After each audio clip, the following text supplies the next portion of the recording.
Buongiorno a tutti, sono Luca Grepaldi della Voce di Rovigo e Rovigo in diretta. Siamo nella sede della Banca del Veneto Centrale a Longari, in provincia di Vicenza. Siamo con il presidente della banca Gaetano Marangoni. Buongiorno Presidente. Buongiorno a lei. E con il direttore generale Mariano Bonatto. Buongiorno.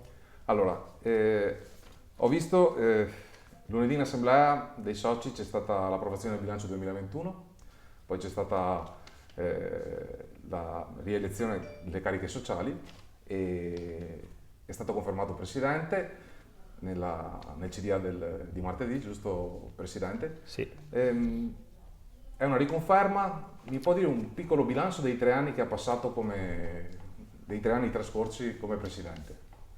Bilancio certamente positivo su direi due direttrici che sono fondamentali per la vita di una banca e anche di una banca di credito cooperativo. Da una parte è la solidità, la fiducia che la banca ha costruito e che ha poi avuto dalla base, che sono i soci, ma sono anche i clienti, che magari non sono soci, ma che intrattengono rapporti con la banca. E questa è certamente cresciuta, sono cresciuti i numeri, sono cresciuti i risultati. L'altro versante è il radicamento sul territorio, la fusione con Rovigo Banca è stata una fusione certamente azzeccata, tra l'altro la riconferma di Lorenzo Oliviero, già presidente di Rovigo Banca, come vicepresidente vicario del nostro istituto, così testimonia proprio il consolidamento di questa operazione. E, ecco, è stato anche da questo punto di vista certamente un risultato brillante, perché oggi siamo operativi su una ampia area del Veneto e cerchiamo di farlo con modernità e con efficacia. Peraltro ho visto che il Consiglio di amministrazione è stato ridotto da 12 a 9 componenti, è stata una scelta fatta per un motivo anche economico oppure per dare un segnale che comunque si può lavorare bene anche in... No, è una disposizione, disposizione. ci è anche un po' dispiaciuto dover Immagino, ridurre sì, la certo. capacità dei soci di partecipare alla vita della banca. Avremmo volentieri anche continuato con la precedente conformazione, ma ci sono alcune disposizioni emanate da Banca d'Italia e non sono neanche recenti, datano già qualche anno, che mirano ad avere un organo più snello per assicurare una maggiore capacità di interazione tra i componenti. E in questo Banca d'Italia ha fissato per il nostro tipo di banca, per la nostra dimensione, per la nostra natura, il limite di 9 e quindi ci siamo conformati a questa disposizione che diciamo ha una sua graduazione nel tempo. Per noi con questo rinnovo scattava questo obbligo e quindi l'abbiamo fatto come è giusto che sia. Però abbiamo incrementato la componente femminile, che è un'altra delle attenzioni che ha la banca: diminuire la diversità di genere, il gap che c'è tra il genere più rappresentato e quello meno rappresentato. E tra l'altro la signora che si è aggiunta è una socia di Rovigo, e quindi benvenuta a Laura Drago. Bene. Direttore, ho guardato i numeri, sono stati presentati ieri, 17,1 milioni di euro di positivo di attivo e impieghi per 1 miliardo e 500 milioni di euro e 3,2 miliardi di masse di raccolta. Sono numeri importanti, nonostante la crisi, nonostante diciamo, la guerra, nonostante tante situazioni. Peraltro mi pare un più 125% proprio sull'attivo. Questi numeri da cosa sono? Sì, allora sono numeri veramente importanti, come dice lei, sono numeri che esprimono la fiducia che la banca dà al territorio. Oggi prestiamo 1 miliardo e 500 milioni, i nostri interlocutori, come lei sa benissimo, essendo noi una banca di credito cooperativo, abbiamo degli obblighi che riguardano l'erogazione nel territorio di competenza del 95% di quello che raccogliamo. Solo il 5% lo possiamo erogare fuori zona. Dall'altra parte siamo veramente contenti della risposta che il territorio ci dà, perché darci fiducia per 3 miliardi e 200 milioni vuol dire avere fiducia nella propria banca del territorio, avere fiducia in una banca che nel tempo ha saputo creare valore al netto dei rischi, ha saputo crescere le masse amministrate garantendo solidità, ricchezza e patrimonio. Sicché oggi la banca ha sì un utile ha fatto di 17 milioni, ma raggiunge mezzi propri per 200 milioni. Ho capito. Presidente, secondo lei come si può ancora migliorare? Qual è la strada? La strada è di essere mai paghi e soprattutto coscienti che i margini di miglioramento esistono ed è un'ottima ricetta per non tornare indietro. Allora, certamente uno dei presidi fondamentali della banca è la capacità di rendere praticabili tutte le opportunità di credito. Oggi la politica industriale del nostro paese è fatta di molte misure a sostegno delle imprese. Il compito di una banca, il compito che ci siamo dati noi come Banca del Veneto Centrale è di assistere i nostri clienti nel passare dalla teoria alla pratica, quindi fornire la migliore consulenza per trovare la soluzione più adatta, quella più economica, quella più conveniente e nel guidarli all'ottenimento di questi benefici. Abbiamo una struttura interna che la direzione generale ha fortemente voluto al suo insediamento e che ha poi fatto crescere nel corso di questi anni, per cui è un lavoro che facciamo all'interno della nostra struttura, quindi con tempi rapidi e alla fine il cliente porta a casa quello che è il suo investimento, quella che è la sua scelta aziendale, che sia una macchina, che sia un software, che sia un progetto di internazionalizzazione, con le migliori possibilità di finanziamento. In questo la banca lavora bene perché trova il finanziamento giusto e il cliente trova le migliori condizioni e anche la migliore efficacia e velocità. Questo è certamente una delle modalità con cui possiamo ancora migliorare. Poi c'è molta tecnologia che sta arrivando e quindi cercheremo e ci impegneremo a essere sempre pronti a dare la tecnologia più facile, quella che ti rende la vita semplice, quella che ti permette. E poi molta specializzazione. A noi piace che un cliente possa prendere un appuntamento per andare in banca, dicendo che cosa vuole trovare, arrivare, porre le proprie esigenze e avere già lo specialista che lo sa consigliare. E quindi non fare questi giri a vuoto così che sono antipatici e nell'economia delle nostre giornate sono anche così non più possibili.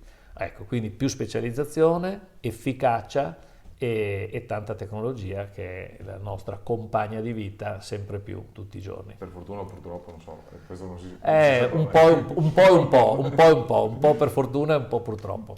Direttore, ho visto, mi ha colpito su tutto il bilancio, avete accantonato un discreto fondo per l'esodo del personale che dovrà andare in pensione e quindi per ringiovanire la banca. Puntate molto sui giovani.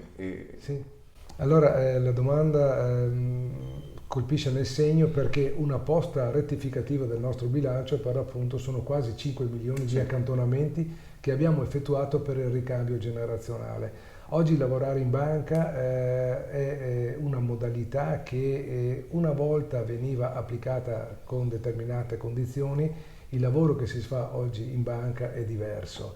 E sempre più, come diceva il Presidente, consulenza, sempre più disponibilità, diversificazione, componente dell'area servizi.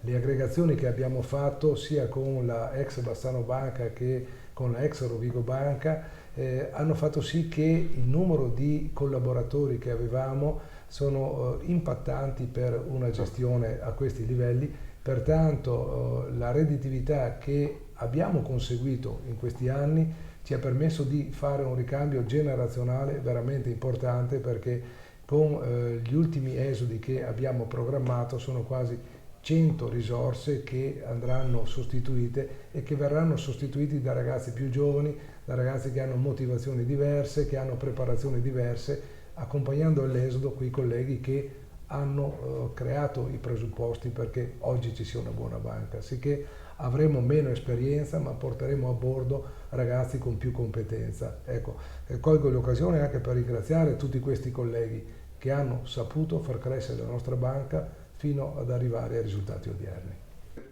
Un'altra cosa che ho visto, che un progetto che state portando avanti, il BVC Academy, Export Academy. Export Academy per l'internazionalizzazione dell'export delle imprese. Avete cominciato da poco, mi pare il progetto è stato presentato da poco, giusto? Come sta andando? Sta andando bene se lo misuriamo dagli esiti del primo webinar, sì. Uno di 4, sono 4 focus, tutti complessivamente attinenti al mondo dell'internazionalizzazione, 300 persone collegate, significa che insomma, abbiamo risposto a un bisogno esatto. Che c'era.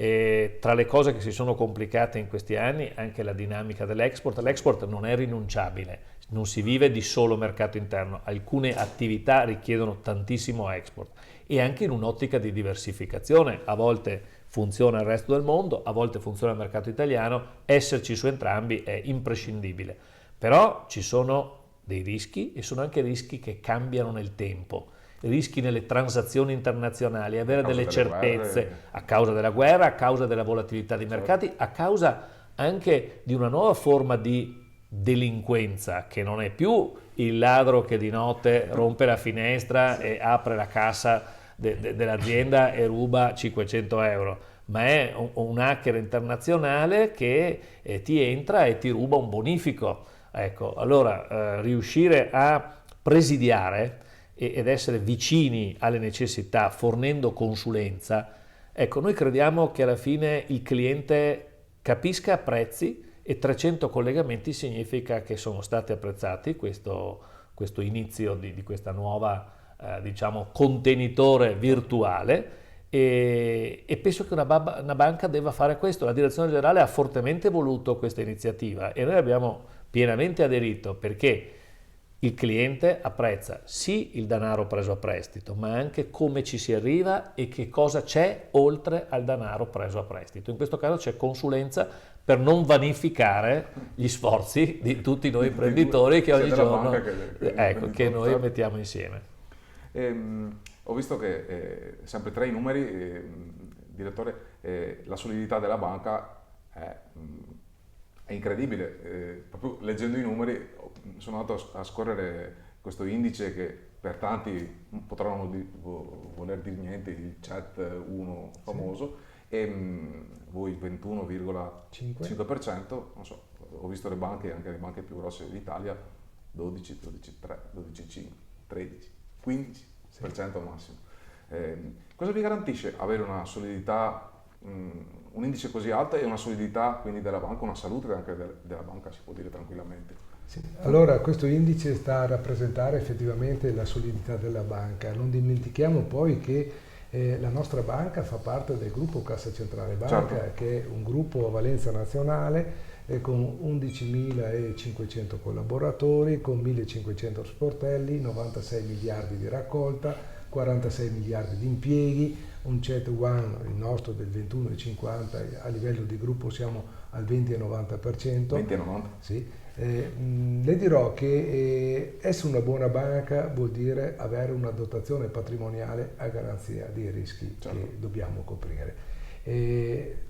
Indubbiamente avere patrimonio vuol dire avere solidità, vuol dire poter affrontare il mercato anche nel momento in cui in corsa si deve cambiare piano operativo e piano strategico. A gennaio noi avevamo fatto una previsione, la guerra Ucraina-Russia e la pandemia ha fatto stravolgere i nostri piani operativi come quelli delle imprese.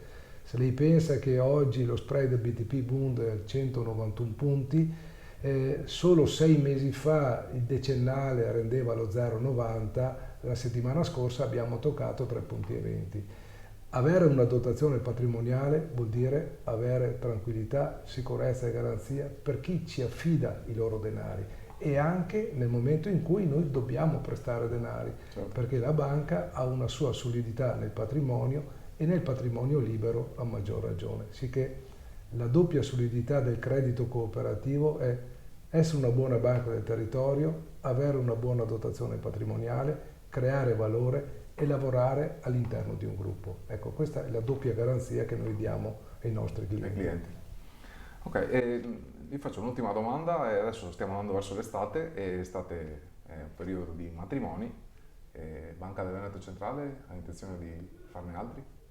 È una domanda più sì, un po' più da presidente, strategica che non tecnica. Guarda, l'idea di sposarsi è un'idea che piace sempre a tutte le età. La nostra banca è una banca che si presenta di fronte a una possibile unione dando delle certezze a chi avrà e avremo di fronte. Ecco, la dotazione patrimoniale, l'organizzazione strutturata, moderna, capace di rispondere ai bisogni e di governare il processo del credito, ecco, sono caratteristiche che ci permettono di guardare con fiducia nei confronti di una possibile nuova aggregazione. E poi le aggregazioni hanno dinamiche che sono proprie, sono imprevedibili, ecco, dipendono da molti fattori e quindi non è possibile perseguirle, parlo delle nostre banche di credito cooperativo, ma vale anche per le banche nazionali e internazionali, no? A volte ci sono degli avvicinamenti, a volte poi ci sono dei raffreddamenti e a volte poi succede che ci si promette reciproca fedeltà e si convola a giuste nozze. Ecco, noi rimaniamo pronti a cogliere le opportunità che, non dico il mercato, perché è una parola che non si adatta, ma le opportunità che il territorio metterà in evidenza.